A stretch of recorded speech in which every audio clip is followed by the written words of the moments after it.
Terima kasih Anda masih bersama kami. Bagi Anda yang baru saja bergabung, kami hadirkan kembali 3 berita utama hari ini. Hilang kendali mobil ambulans tabrak motor dan kios di pasar tradisional di Klaten. Timnas Putri Indonesia U16 bersiap jalani laga perdana Piala AFF U16 akan hadapi Timur Leste. Di Salatiga ada kuliner legendaris yang sudah 50 tahun lebih berjualan.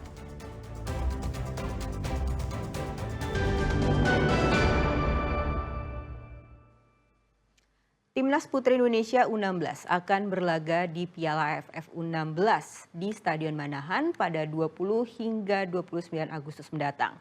Dalam pertandingan perdana, Indonesia akan menghadapi Timur Leste.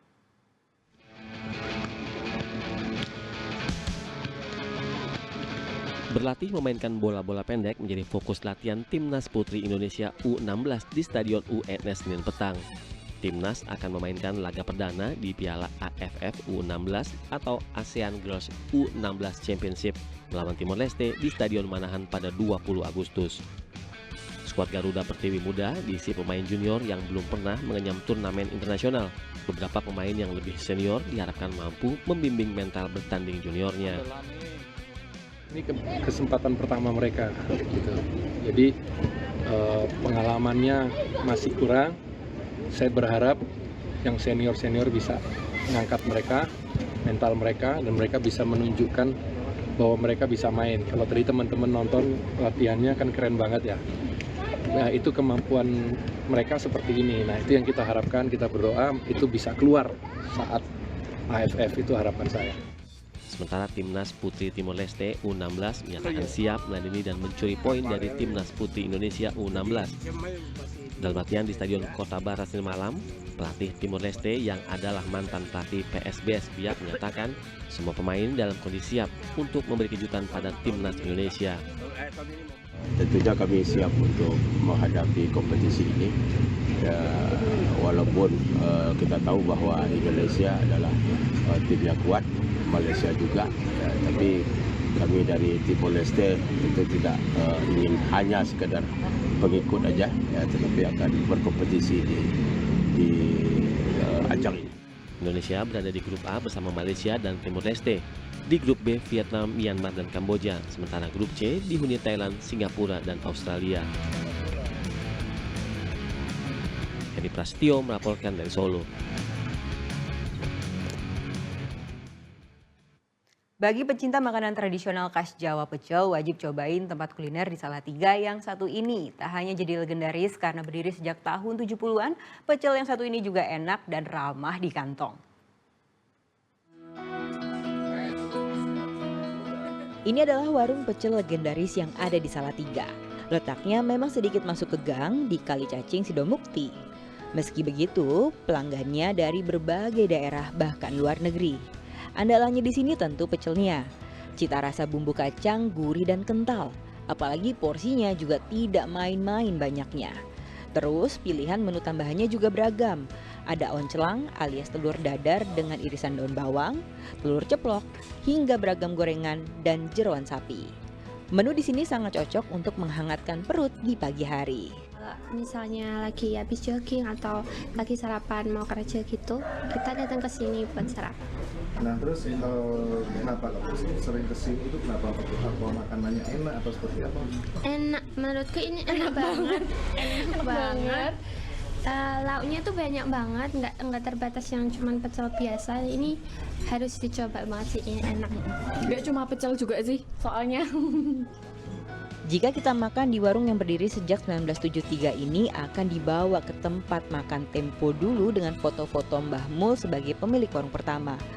Meski 5 dekade berlalu, mereka tetap mempertahankan rasa dari bumbu pecel buatan Mbah Mul. Tak heran jika dalam sehari bisa terjual hingga 150 porsi pecel. Harga yang tidak terlalu harga yang terjangkau lah gitu. Untuk kualitas rasa kita jaga dari dulu, dari Mbah Mul pendirinya. Resep sambelnya seperti ini kita nggak rubah sama sekali, nggak kita lebih, nggak kita kurangin. Itu juga mungkin pelayanan juga kami santai saja gitu. Untuk menikmati satu porsi pecel cukup merogoh kocek mulai dari Rp9.000. Sedangkan lauknya dari Rp1.000 hingga Rp10.000. Jika Anda berkunjung ke Salatiga, jangan lupa ya mampir dan rasakan sendiri deh nikmatnya pecel legendaris ini. Yulianto melaporkan dari Salatiga. Layang-layang ternyata bisa memberikan keuntungan. Inilah yang didapatkan seorang pria buruh harian di Boyolali yang mendapatkan jutaan rupiah dari membuat layang-layang jumbo. Kreativitas menjadi kunci utamanya.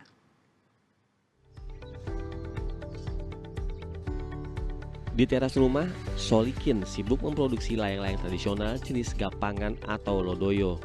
Usaha memproduksi layang-layang ini dimulai tahun 2019, dimulai dari mencoba-coba dari media sosial. Dalam sehari, Solikin hanya bisa membuat satu layang-layang pegon yang terbuat dari rautan bambu untuk rangka yang kemudian dilapisi oleh plastik. Yang unik, setiap layang-layang pegon dilengkapi dengan sendaren atau peluit yang terbuat dari pita yang menghasilkan suara khas saat diterbangkan. Solikin juga membuat layang-layang pegon kostum seperti gambar desain One Piece yang tengah viral saat ini. 1 meter up, nanti sampai ya mungkin 3 atau 4 meter tergantung permintaan pelanggan. Paling besar pernah dibuat berapa? 3,5 Mas. Ini 1 unit bisa dibuat berapa lama Mas? Kalau 1 unit itu tergantung ukuran juga. Kalau yang paling kecil itu paling 1 hari itu udah jadi. Kalau yang paling besar 3 sampai 4 hari. Ini saya beli yang Ludoyo itu, memang dari kecil itu anak saya tuh menyukai yang tipe Ludoyo gitu. Udah gitu layangannya itu memang bagus gitu ya.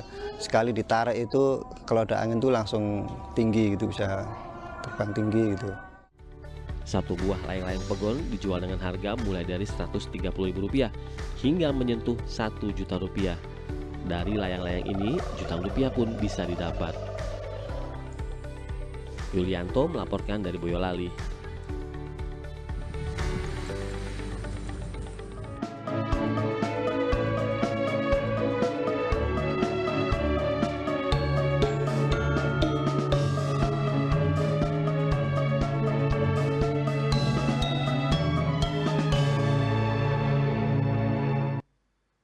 Informasi tadi mengakhiri jumpa kita di Berita Jateng. Jangan lupa pastikan Anda subscribe channel YouTube Liputan 6 SCTV Daerah.